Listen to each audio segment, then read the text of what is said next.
শবে বরাত হাদিস সম্মত, 100 ভাগ হাদিস সম্মত।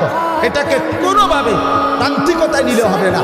কেউ এটাকে বাড়াবাড়ি করতে গিয়ে এটাকে অনুষ্ঠান বানায় ফেলছে না। শবে বরাত কোনো অনুষ্ঠান না, শবে বরাত কোনো উৎসব না, শবে বরাত কোনো অনুষ্ঠানের নাম না।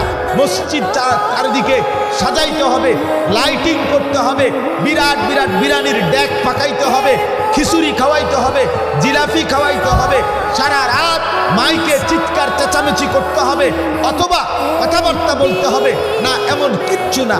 ইনফেরাদি, একান্ত ব্যক্তিগতভাবে আমি আমার মতো, আপনি আপনার মতো সারা রাত যার যতক্ষণ সামর্থ্যে কুলা জেগে নামাজ পড়েন, জিকির করেন, সেজদা দেন, তেলাওয়াত করেন, কোরআন পড়েন, দোয়া করেন, কান্নাকাটি করেন, আপনার মতো করে আপনার মনিবের সাথে সম্পর্ক করে রাতটা আপনি ইবাদতে কাটান, অবশ্যই আপনি অপরিসীম নেকি অর্জন করবেন, লাভবান হবেন, লাভবান হবেন।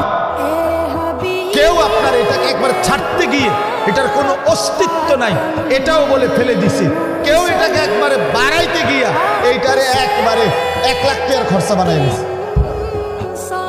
কথা বুঝছেন না? এটার লগে বিরিয়ানি, এটার সাথে খিচুড়ি, জিলাপি, লাইট, মাইক, প্যান্ডেল, বহুত কিছু মিলাইয়া একদম সদবদ বানাই দিছে। না, আমরা এটা বলি না, কিন্তু লাইলাতুল বারাত অবশ্যই হাদিস সম্মত।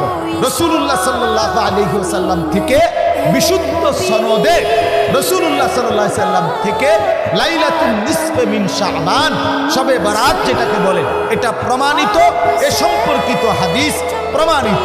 অতএব যদি একান্তই ব্যক্তি পর্যায়ে কেউ বুঝতে হয়, তাহলে আমাদের ওলামায়ে কেরামের কাছ থেকে আপনি কাছে গিয়ে সামনাসামনি বসে বুঝে নেবেন। বলেন ইনশাআল্লাহ।